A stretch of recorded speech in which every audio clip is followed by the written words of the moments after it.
중국 문화의 꽃 복수라고 이렇게 이름을 지었는데 복수가 중국 문화 중에서 꽃이라고 이렇게 이름을 단 이유가 뭐냐? 예를 들면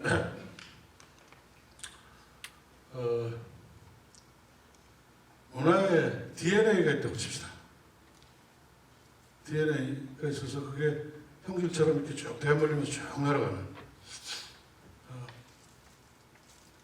그런 게 DNA가 있으면 그 원형 같은 게 있는데 그 원형이 중국 문화의 원형이 숱하게 많은데 그 중에서 역시 제일 큰 이 원형 범주가 넓은 원형은 인문입니다.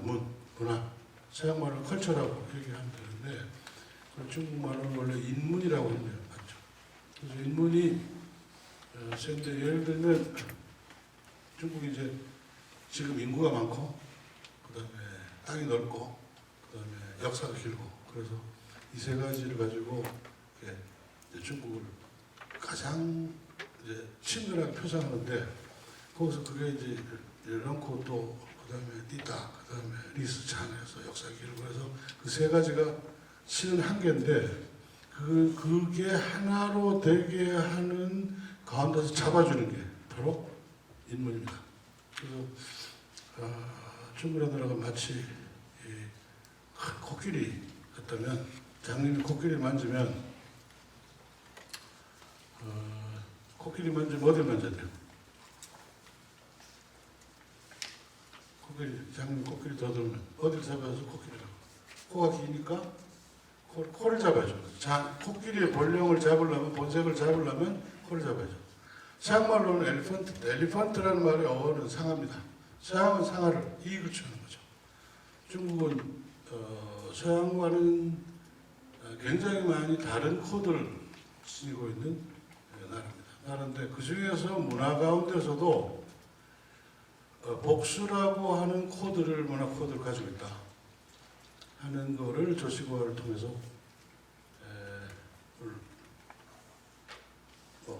얘기해 보겠습니다. 여기 보면 이제 지진샹이라고 이게 원나라 때 잡극입니다.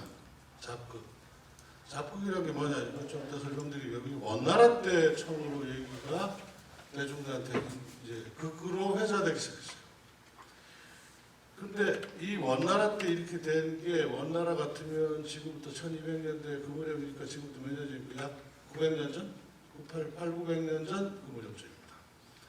700~800년 그 정도 되겠네요. 근데 지금도 이게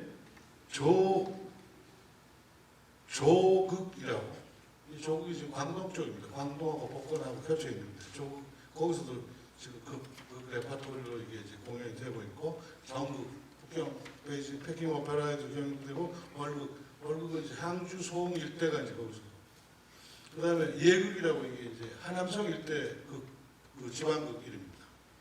이게 이제 말하자면 거의 이 정도면 전국적인 분포로 레파토리가 형성이 되고 있다. 말하자면 그만큼 지반이 넓은 거죠. 국민적 지반이.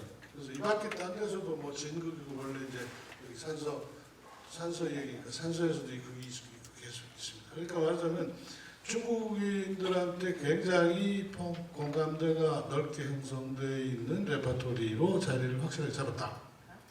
그래서 현대 소설도 있고 그 다음에 뭐 등등 이렇게 있는데 그게 드라마로 또 나오고 그래서 지금 이제 저기 우리나라 인터넷 들어가면 아리랑 TV인가 어디서 중화 TV에서도 조시구화를 하고 있더라고요. 그러니까 그건 한국말로 번역이 돼가지고 드라마로 몇십 작짜리 이렇게 됐습니다. 아까 말씀 첸카이거도 영화로 있고 대만에서도 또 이게 영화로 나와요. 이게 또 서양에 전파돼서 볼테르가 또 이걸 가지고 연극을 무대에 올리게 됐습니다. 그 말하자면 이제 여러분들한테는 조시구화라고 생소한데 중국인들한테 마치 어떤 거냐면 햄릿 정도의 이제 그 무게 비중을 가지고 있는 이런 정도라고 이해하시면 됩니다. 그만큼 인기가 넓은데 이게 왜 이렇게 됐느냐? 원전을 여기 이제 막 이렇게 이게 뒤에서는 안 보실 테지만 조시구와 원전입니다. 이건 사기를 긁은 거예요. 사기 원문은. 사기의 비교적 말하자면 스토리텔링의 꼴을 갖추고 등장인물을 다 이렇게 저렇게 배치를 해서 이렇게 나오는데 한 페이지 정도 되는 이 문장 속에서 여기 빨간 표를 장벽에 여기 두 개가 있는데 이게 우리나라로 번역을 하면 조사기의 친구 정영에게 조사기라는 게 조시구와 조사기의 아버지예요. 아버지인데 그 조시구와의 그러니까 양아버지 조시구와를 키워준 아버지가 여기서 친구라고 나와요. 아버지의 친구라고. 근데 드라마에서 좀 바꿨죠. 그 집에서 신세를 지고 졌던 인물로. 근데 그 약을 짓고 이런 이제 말하자면 요즘 말로 하면 중의 의생이라고 보면 됩니다. 그 요런 게 이제 이게 미세하게 약간 다른 대목이고 두 번째는 그리하여 두 사람은 상의한 끝에 다른 사람의 아이를 데려다 등에 업고 화려한 강보를 덮고 이런 사실을 숨었다 이렇게 나옵니다. 이게 사기 조세가 열전이 이렇게 나온다는 거죠. 그래서 다른 사람의 아이라고 해요. 근데 여러분들 보신 드라마에서 뭐로 나왔어요? 정영의 아이로 나와 있죠. 그죠? 정영의 아이로 나와 있다는 것이 바로 기균상이 사기로부터 이렇게 방향을 튼 겁니다. 그 이제 사기라는 역사책도 뭐 원래 불후의 전적이지만 사기라는 책은 일반 라바신들 말하자면 이제 일반 요즘 말로 치면 시민들이 쉽게 접근해서 늘 앞에 두고 볼 수 있는 텍스트가 아닙니다. 역사책이에요.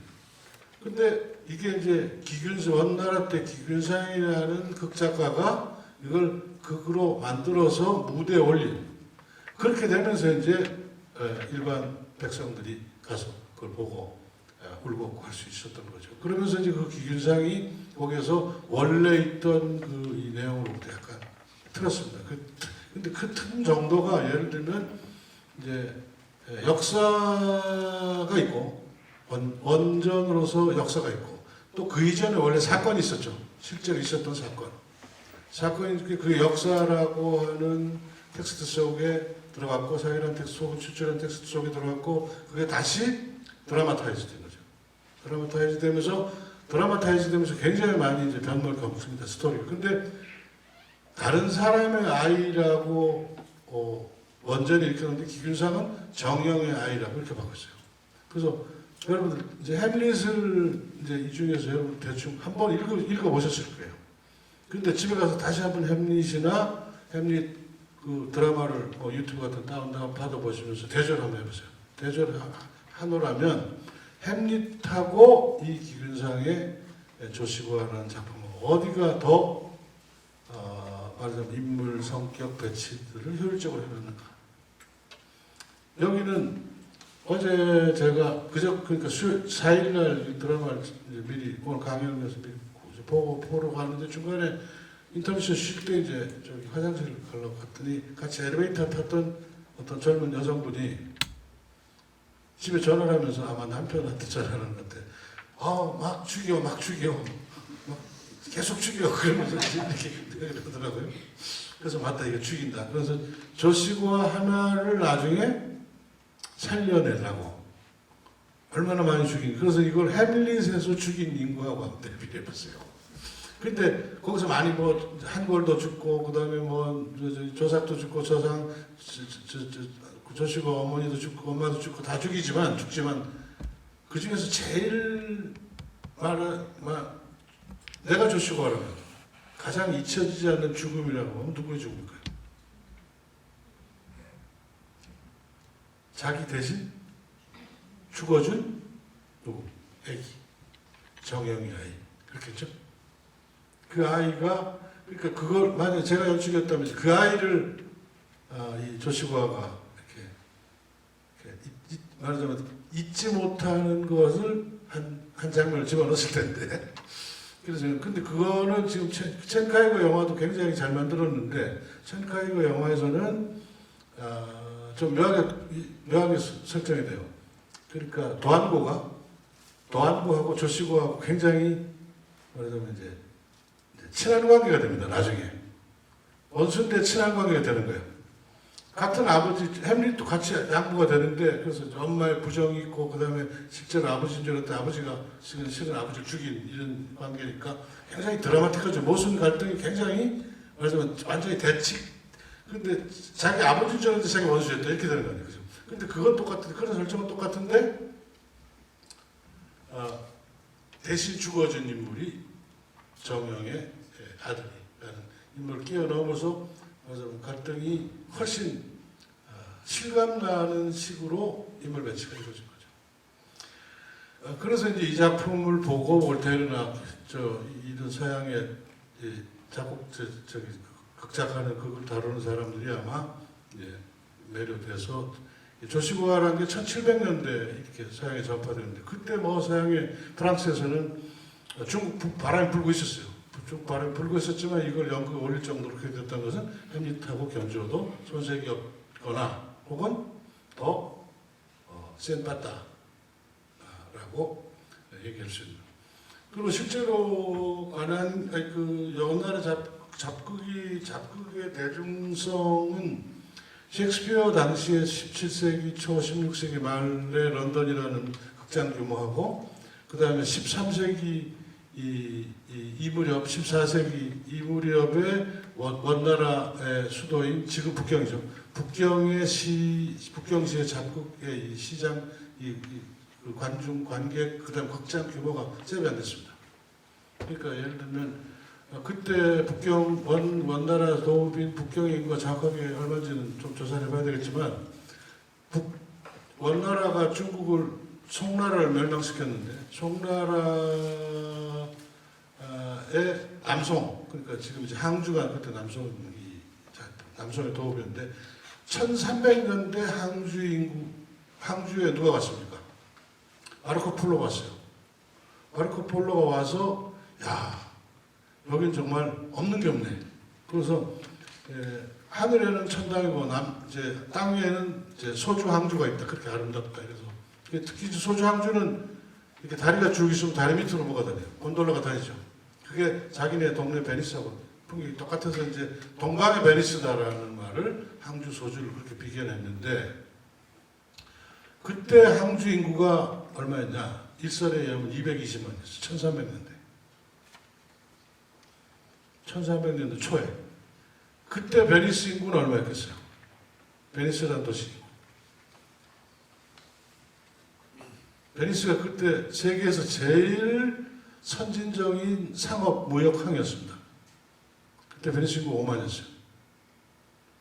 도시의 규모가 다른 거죠. 그 도시의 규모에서 도시를 왔다 갔다 하는 장사꾼들도 있고 뭐 이렇게 이거 있는데 장사꾼들이 밤에 장사하다 밤 되면 술도 먹고 그 다음에 낮에 돌아다니다가 일요일 되면 쉬는 날이면 또 극장에 가서 극도 보고 이렇게 이런 구조로 원나라 때 이미 형성이 돼 있었는데 그때 이미 이렇게 이제 대중적인 말하자면 인기를 끌고 있었던 게 바로 이 조시고아입니다.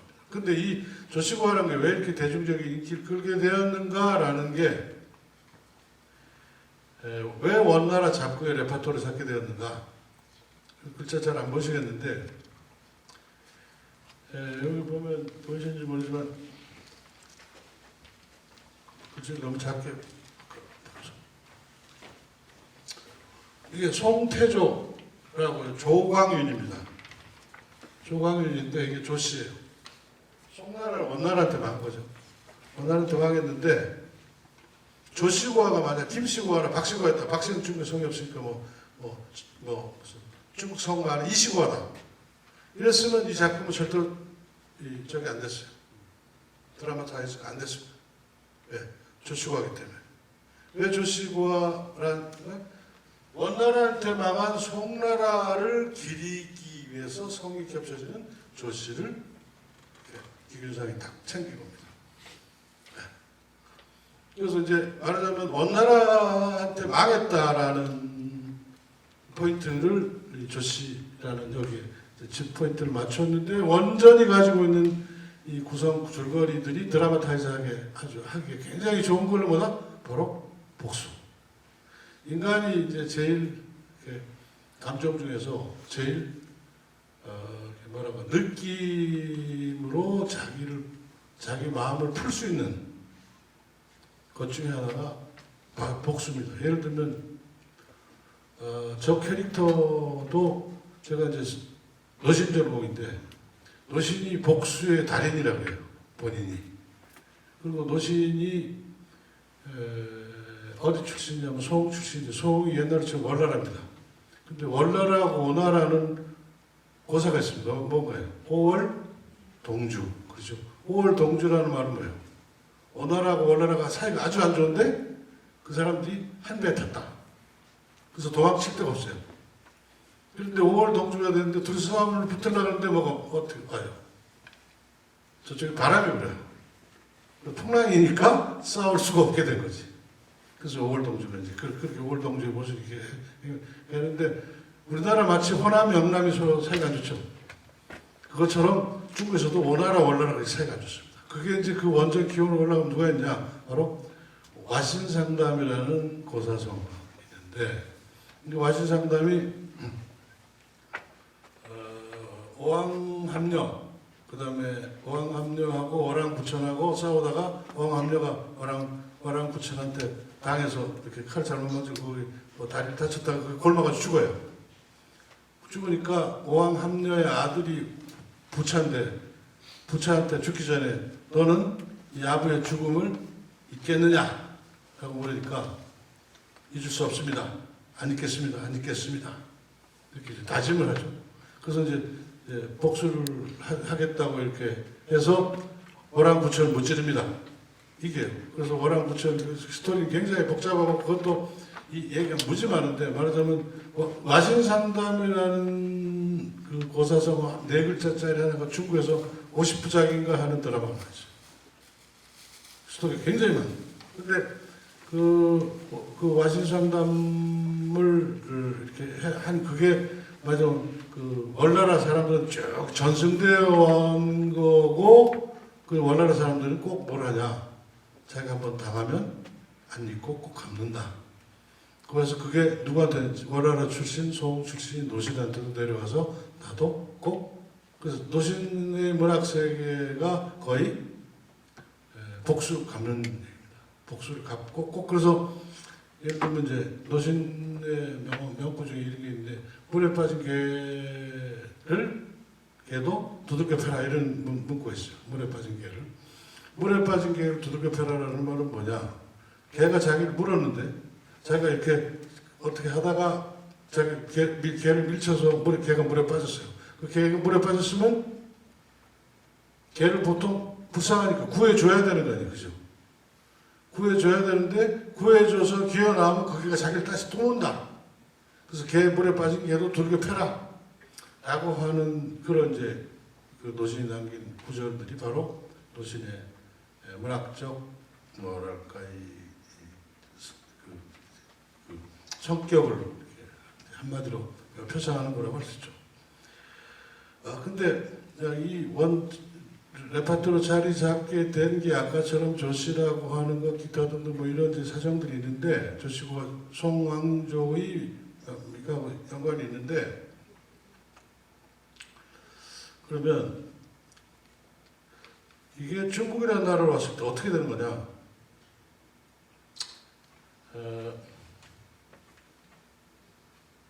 여기 제가 국민의 감정기억이라고 해서 문화적 DNA 복수 이런 문구를 적어놨는데 감정기억이라는 게 뭐냐?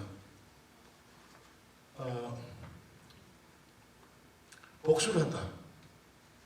그 원수를 갚는다. 그 동사는 뭐죠?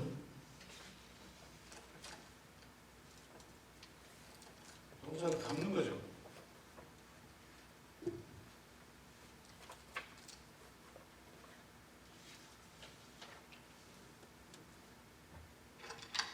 갚는데 갚는 거의 목적은 뭡니까? 원수도 갚아요, 그죠? 또 뭐도 갚아요? 빚도 갚아, 은혜도 갚아. 그래서 중국인들이 자기가 한번 당한 원수를 꼭 갚는다. 그거 보시면 됩니다. 또 자기가 한번 입은 은혜도 꼭 갚는다. 여러분들 이제 비즈니스 하시거나 중국인들하고 접촉하실 기회가 있는 분들 같으면 그 셈은 두고두고 잊지 않는 형질을, DNA를 가지고 있는데 그게 어떻게 형성이 된 거냐? 바로 뭘로? 감정기억으로. 감정기억이라는 말은, 기억이라는 말은 옛날 일이니까 옛날 일을 기억하는 방법은 역사도 있고 여러 가지 있습니다. 근데 그 감정으로 전달되는 뭐가 있어요? 바로 문학, 예술. 문학 예술이라는 말은 바로 이런 작곡. 작곡의 후예가 경극 최근에 이제 아직까지도 이제 중국 라오바이신들한테 이 국민들한테 아주 인기가 식지 않는 그 경극이 있는데 경극은 예를 들면 우리하고 비슷하게 경극하고 장르가 옛날 고전에서 그냥 이렇게 이 백성들이 즐겨하는 게 판소리라고 칩시다. 여기서 판소리를 요새 집에서 매일 듣고 판소리가 텔레비 키우는 판소리라고 그 다음에 예를 들면 그게 요즘 음악에도 그게 적용이 돼서 이렇게 되고 그런 게 별로 없잖아요. 그렇죠? 기껏해 동편제 이렇게 왜 떨어져 있을 때 근데 중국은 예를 들면 경국에서 이렇게 배우들이 손 이렇게 하면서 이렇게 깽깽이 소리 내는 이거를 아양 떠는 게 바로 예를 들면 천밀밀 영화 보셨는지 모르겠어요. 미미 그래서 이렇게 덩리진이 나서 부른 노래가 바로 경극 음식하고 맞다고 보고 심지어는 제 생각에는 우리나라 화교 가수 중에서 뭐더라? 주현미의 음색이 바로 경극의 음색이라고 약간 청승에다가 곁에 이게 바로 그거하고 이제 그렇게 연결이 지어집니다. 그래서 그 경극은 이제 사라지지 않는 거가 됐는데 이게 거기에 뭘 담아내냐면 바로 복수라는. 그래서 이 복수가 가장 많이 들어가는 스토리를 얹히기 쉬운 게 바로 그 장르가 뭡니까? 영화 중에서도 무슨 영화? 거의 무협 영화. 무협 영화는 70~80%가 되게 복수를 해요. 누구? 아버지를 죽인, 혹은 자기 스승을 죽인, 혹은 자기 애인을 뺏어간. 그래서 이제 무협이 바로 무협 영화의 주요 단골 주제가 바로 이제 복수입니다. 그래서 이제 복수라는 걸 계속 살면서 이제 삶의 어떤 주변의 일반적인 그 감정의 아우라 속에서 늘 그걸 받아 먹는 거예요. 그러니까 예를 들면 제가 노신 전공이라고 노신 작품을 자꾸 읽으면 노신 안에 영양분을 먹습니다. 그게 뭐냐면 노신은 칼슘이 많아요. 그래서 먹으면 칼슘이. 그래서 작품도 어떤 걸 먹으면 이렇게 노골노골해지는 노신은 제일 뻣뻣해져요. 그래서 그런 게 이제 작품마다 다 있는데 그걸 국민들이 다 문학 작품 혹은 기타 그걸 통해서 섭취하는 그런 경로를 가지게 되는 거죠. 그래서 이제 갚는다. 그래서 그 다음에 갚는 거의 반대는 뭘까요? 무엇을 갚는다? 갚는다. 갚는다라는 동사의 반대. 무엇을 갚는다? 빚진다. 빚을 진다. 그럼 이제 주고 기브앤 테이크 아니에요. 그죠? 갚는다, 빚을 진다. 그런데 빚지는데 빚이 있다, 빚이 있으면 예를 들어서 내가 빚을 졌어요. 내가 빚을 졌는데 내가 친한 친구한테 빚을 졌어. 빚을 졌는데 내가 갑자기 죽게 됐어. 그러면 내가 그걸 갚지 못하고 죽은 거 아니야. 갚지 못하고 죽으면 내가 내 자식한테 내가 못 갚았으니까 너라도 꼭 갚아라. 네가 꼭 잊지 말고 갚아라. 이렇게 될 경우 그거 뭐야?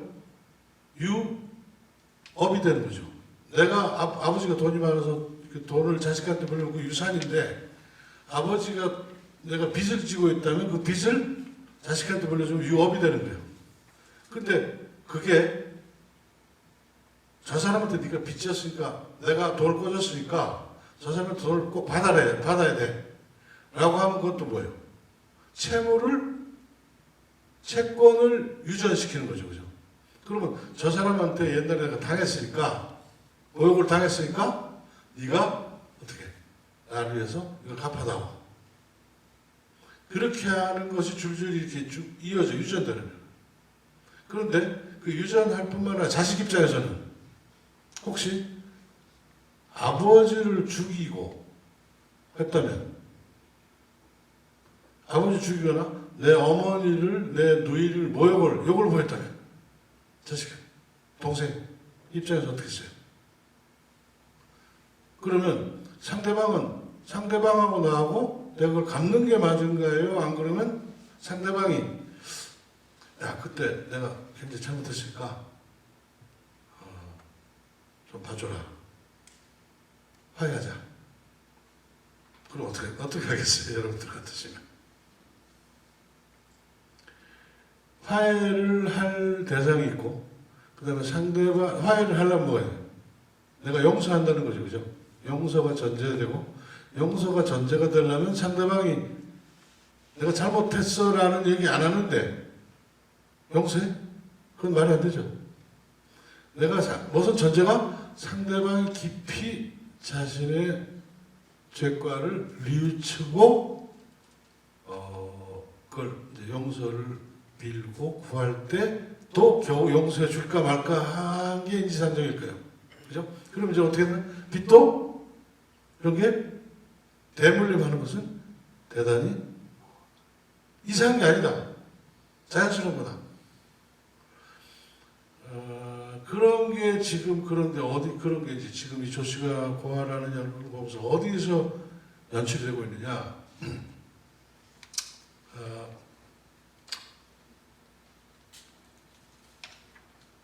근자의 중국이라고 여기 최근 중국이 도대체 어떻게 움직이고 있는가 해서 거기 피플 프린트에 나와 있습니다만은 그게 몇 페이지냐면 넷째 페이지.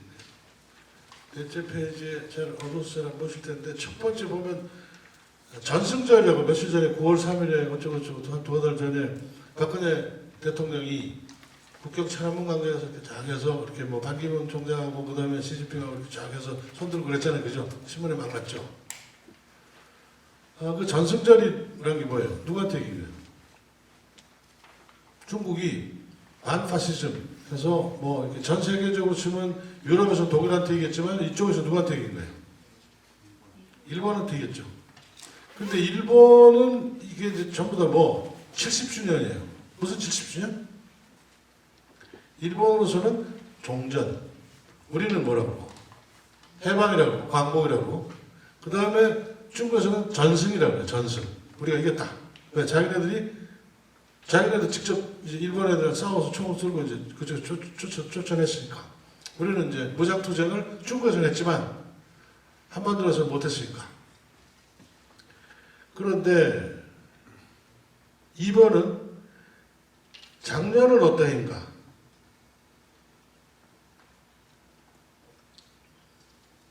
작년은 어떤 해인가? 작년은 어떤 해죠?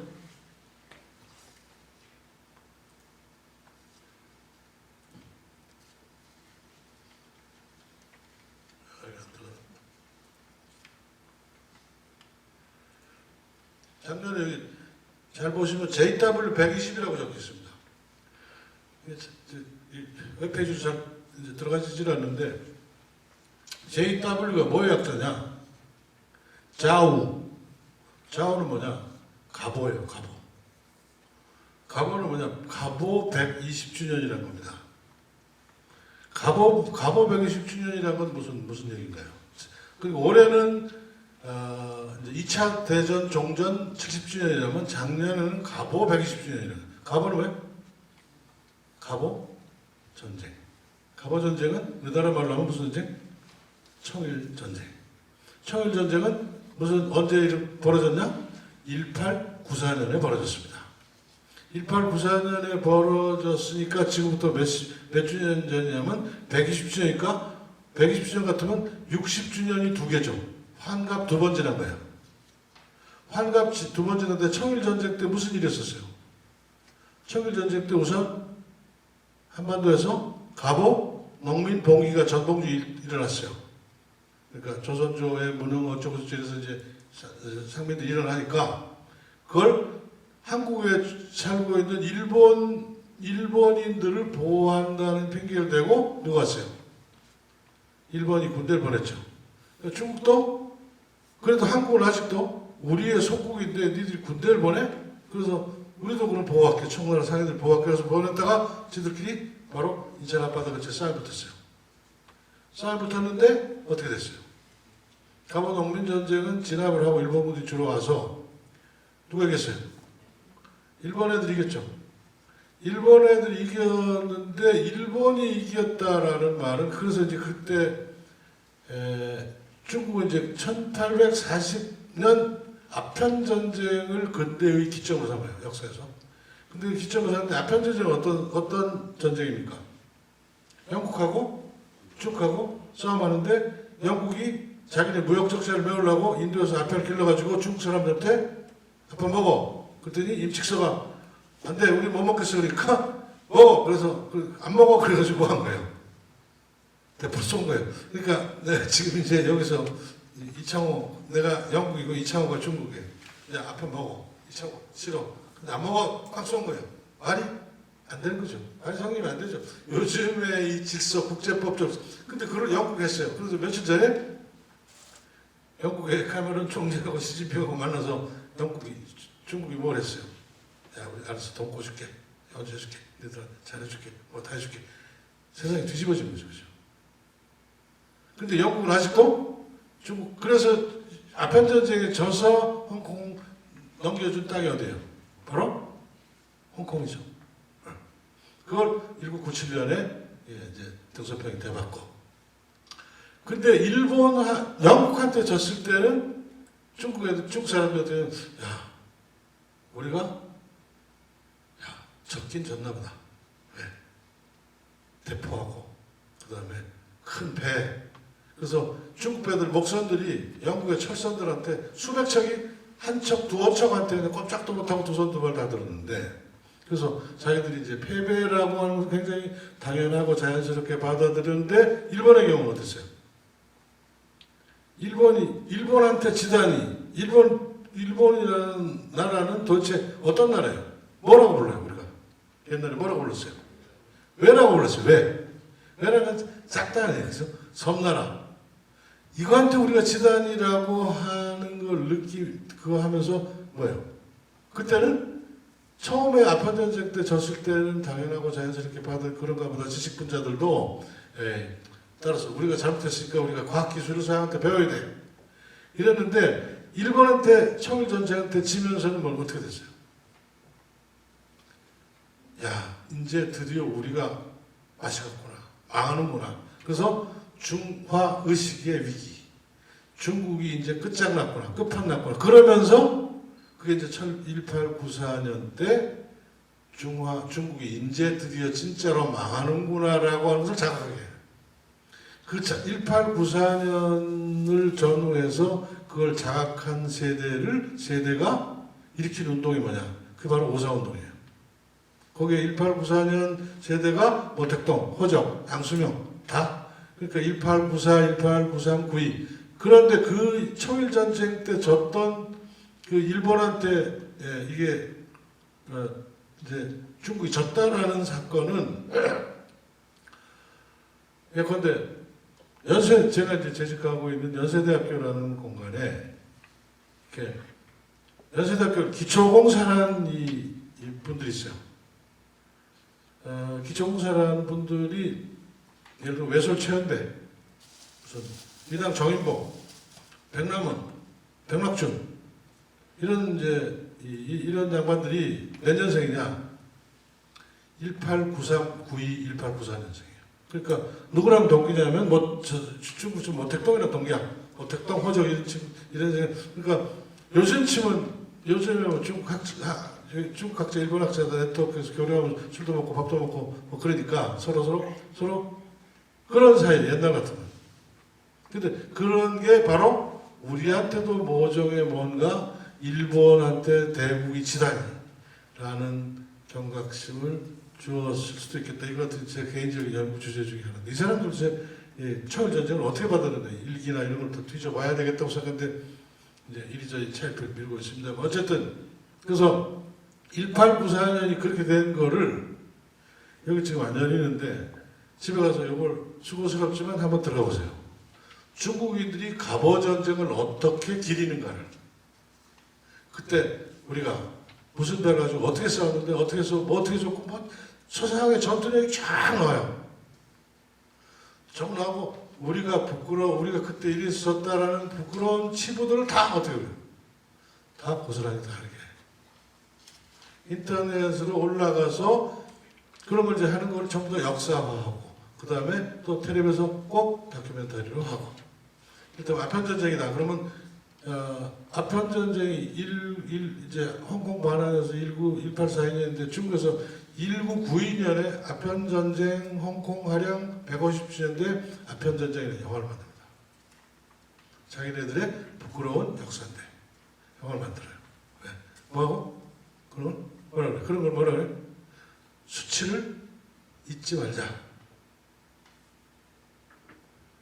논어라는 텍스트를 뒤져보면 검색해보면 부끄러울 치가 14번인가 나 16번인가 말하자면 공자가 이렇게 자존심 우리나라 말로 치면 이제 양반 이런 건데 저기 제가 이제 하회 출신인데 경상도 하회 출신인데 유성룡 후손인데 유성룡 후손은 양반 타령 많이 해요. 듣기 싫지만 근데 진짜로 양반 타령할 수 있는 게 제일 뭐냐면 부끄러움을 안다는 거예요. 부끄러움을 안다라는 말은 뒤집으면 뭐라는 거예요? 자존을 안다는 거예요. 자기가 수틀린 짓을 하지 않는다라는 이런 거고. 그래서 그 자존심과 부끄러움이라고 하는 것을 자기들이 당한 것을 어떻게 한다? 잊어버리지 않는다. 자, 그 다음에 그 세 번째로 시진핑 찬자 어쩌고저쩌고 나온 게 거기 들어가 보시면 큰 글자로 봉십이라고 쓰신 거 보일 거예요. 그죠? 5자 10자는 보이죠. 한자 세대가 아니니까 여기 앉아있는 분들. 5는 뭐예요? 봉은 뭐예요?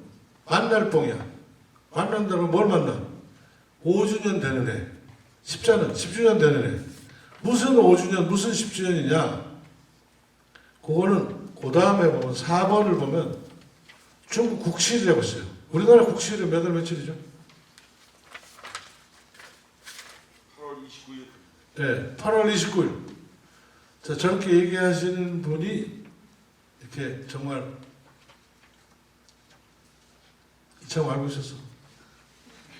몰랐었지. 이창호 여친도 알고 있었어요? 몰랐었죠. 그건 뭐야? 부끄러운 날짜를 우리가 잊어버린다는 거야. 지운다는 거야. 기억에서. 자, 빚을 갚다라는 말의 반대는 뭐예요? 용서를 구해서 용서를 되돌려 받다. 그 다음에 이것도 있지만 진짜 반대되는 얘기는 뭐예요? 잊어버리다. 망각하다. 그래서 망각하면 안 될 것들이 자기의 자랑스러운 조상의 전통도 꼭 보존하고 수양해야 되지만 또 뭐 해야 돼? 부끄러워. 그래야 다시 그 일을 범하지 않으니까. 그렇죠?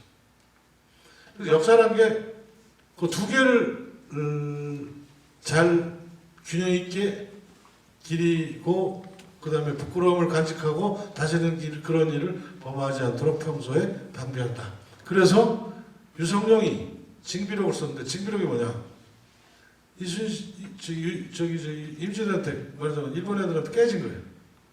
깨진 거니까 어떻게 하면 우리가 그걸 안 깨지고 나라를 제대로 방비를 잘하나 해서 그런 거죠. 그래서 그 징비록이라는 기록도 전부 다 보면 그때 우리가 뭘 잘못했다라는 기록이에요.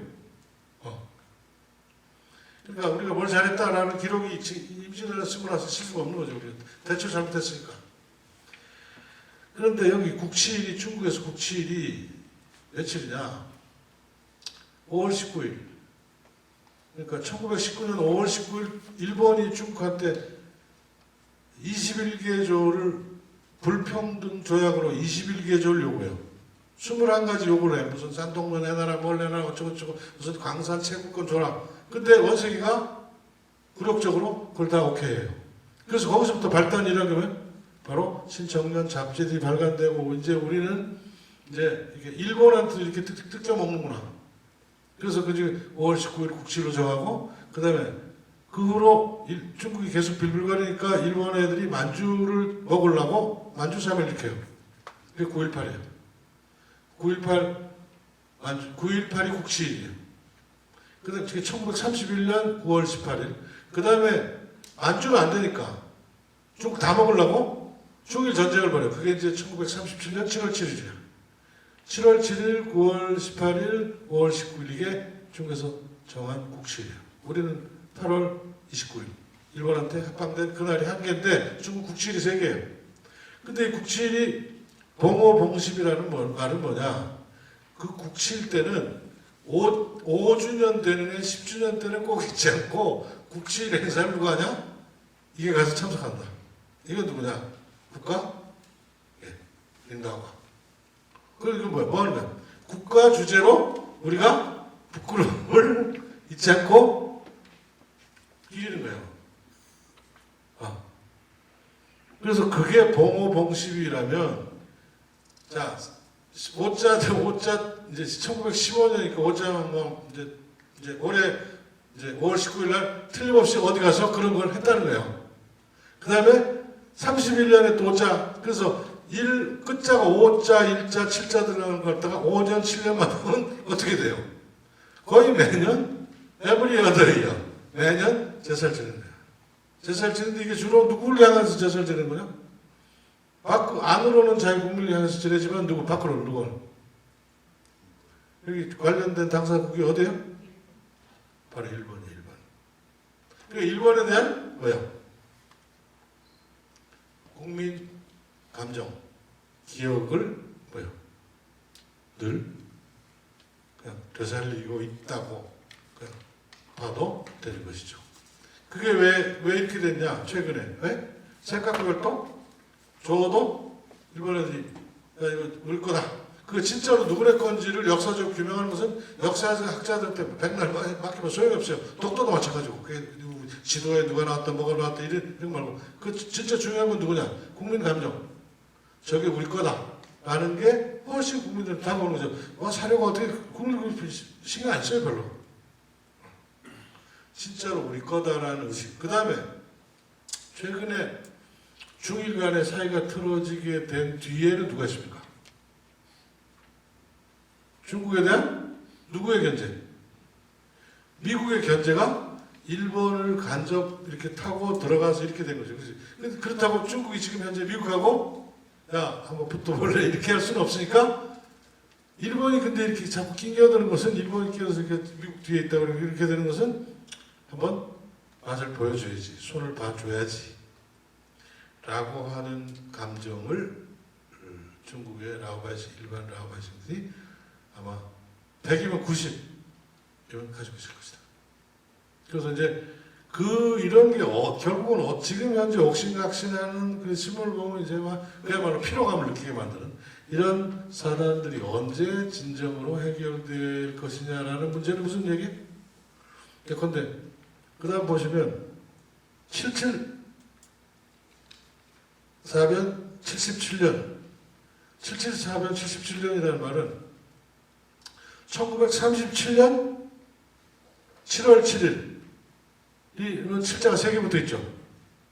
그래서 거기서 7자 3개 붙어 있으니까 2개 더 붙여서 77년이니까 그게 작년에 있었던 일이에요. 중국인들 숫자 가지고 장난을 잘 치니까 일단 08, 8자 들어가는 거 좋아하죠. 그죠? 8자 들어가는 거 다 좋아하는 게 전부 다 숫자 가지고 장난치는 거예요. 그래서 이제 이것도 그러니까 누군가 딱 야 7777 이어질까 우리 한번 국치 기념일 한번 때리자. 이래서 5자 10자도 아닌데 때린 거예요. 근데 진짜 중요한 행사는 큰 게 뭐냐?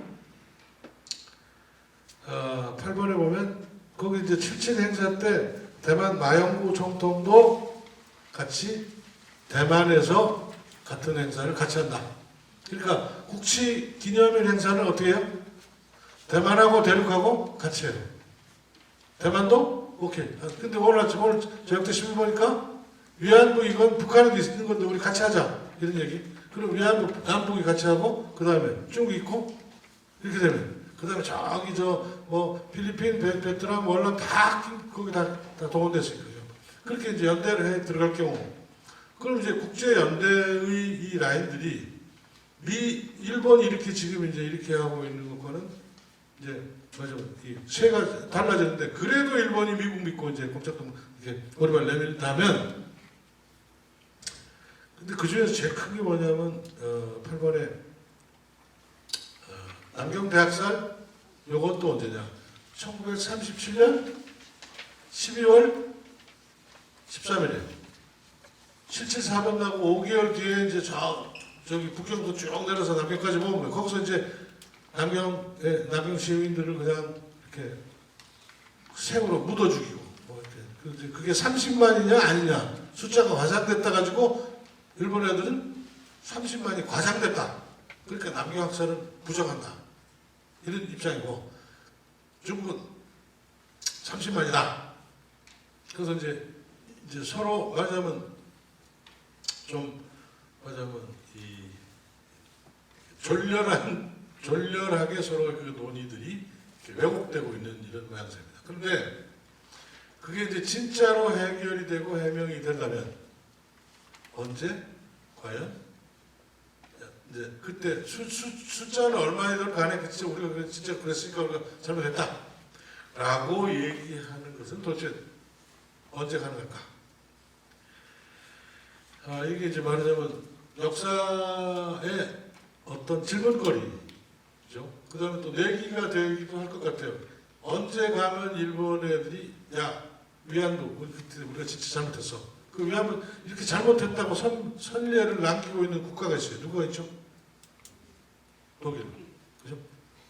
유태인들한테 자기들이 저리저리 잘못해서는 지금도 그때 게시타포들 쫓아가서 그냥 그걸 잡아가지고 이렇게 하는 이것들. 그러니까 만약에 일본이 끝까지 반성을 안 하다가 어느 때 반성을 해서 그때 우리가 잘못했다. 근데 그동안 니네 왜 그럼 잘못했다고 안 그랬어? 라고 하면 그 사람들이 뭐라 그럴까? 혹시 거기서 빚을 졌는데 그냥 내가 너 한 대 때렸어. 그럼 너도 한 대 때려. 이게 동해보복복이에요. 근데 그동안 내가 너한테 사과를 받거나 못 받아서 그래서 정말 내가 이제 그동안 야라통 터져서 죽을 뻔했어. 하면 나 같으면 어떻게 해? 이자까지 받겠어요. 이자 쳐서. 그렇다고 위안부를 또 그 일본인의 여자를 갖다 위안부를 쓰자. 이건 좀 말이 안 되는 것 같아. 그죠? 근데 그럼 거기에 합당한 뭔가 배상과 보상과 기타 등등들을 다 하는데, 너희들이 그동안 했던 30년 동안 안 했으면 50년 동안 안 했으면 뭐야? 이자를 쳐서 받아야 된다 라고 생각하고, 그때 일단 특별법을 제정하고 국제적으로 뭐 그런 움직임이 있으면 이자까지 받자라는 걸 청원하면, 그거 청원하는 편에 들어서서 이렇게 막 그런 운동이 일어났으면 좋겠어요. 금년은 무슨 해? 7번은 아베 신조, 일본 수상이죠. 아베 신조가 전쟁 끝났다고 해서 70주년을 이제 국회에서 연설한 겁니다. 연설한 건데 우리나라 신문에도 많이 났죠. 많이 났는데 거기 제가 요거 이제 지금 이걸 강연한 걸 가지고 제가 글을 쓰려고 이렇게 일본 원문도 인용을 했고, 근데 번역은 제가 이렇게 좀 초역을 했기 때문에. 그런데 핵심이 이겁니다. 일본에는 전후에 태어난 세대가 인구의 8화를 넘습니다. 이 전쟁에는 저 전쟁에는 아무 상관이 없고 우리의 자식과 손자 그리고 그 앞 세대의 자식들에게 사죄를 이어가야 할 숙명을 짐지게 할 수는 없습니다. 아베 신조는 자기 전쟁 세대인가요? 55년생이니까? 아니에요. 자기도 자기 아버지 대신 죄를 내가 왜 져야 되라고 얘기하고 있는 겁니다.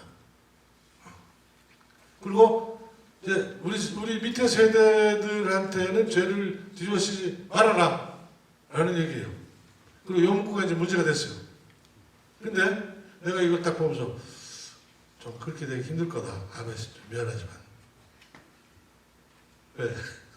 중국에는 감정기억이 어떠냐면 아까 어왕부차 얘기했는데 어왕부차가 아버지가 어왕합녀가 야 내가 이래서 9,000원대 원수 갚아. 그게 와신상담인데 내가 9,000원대 원수를 갚아야지. 그러면서 자기가 매일 그 생각만 하고 매일 그럴 수는 없잖아요. 그러니까 어떻게 해요? 어디 들락날락 거릴 때마다 옆에 내실이 있죠. 내실이 있어. 부차야 너는 아비의 원수를 잊었느냐? 라고 묻게 해요. 들락날락. 그러면 부차가 그게 아버지의 원수 안 잊었습니다. 라고 들락날락 해요. 그게 원나라 사람들이 서로 지금까지도 싸우고 있는 그게 서로 안 잊어버려요. 그 다음에 와신상담은 뭐예요? 내가 그때 욕을 봤으니까 어떻게 한다?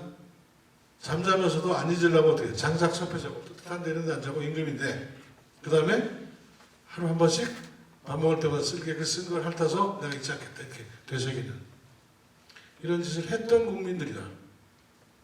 그래서 아베 신조가 지금 이렇게 적어놓은 거는 식견 있는 중국인들이 이거 틀림없이 봤을 거예요. 보면서 속으로 야 우리 미안하지만 그렇게 안 될 거다. 근데 과연 언제 갚을 거냐?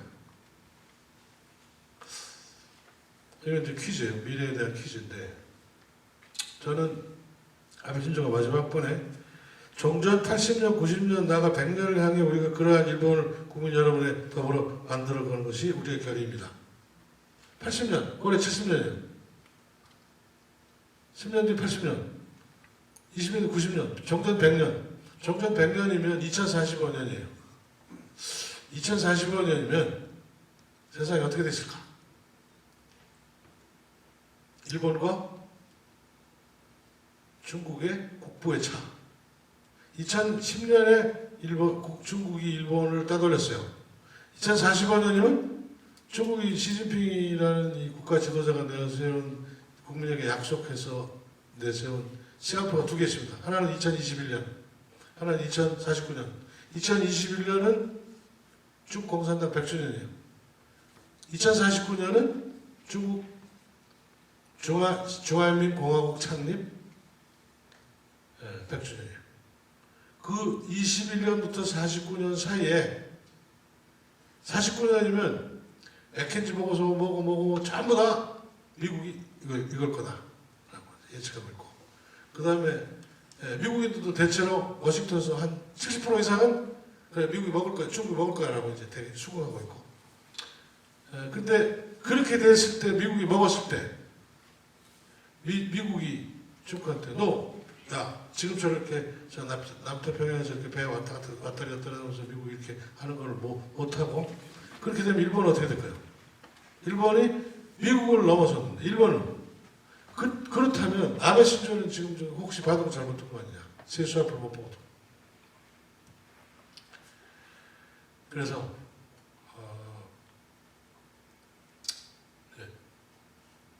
이런 식의 글을 써서 아베 신조에게 보내는 편지를 하나 써야 되겠다. 그리고서 조시고화를 봐야지. 그러고서 제가 보고서 오늘 여러분 앞에 이렇게 앉아있게 된 겁니다.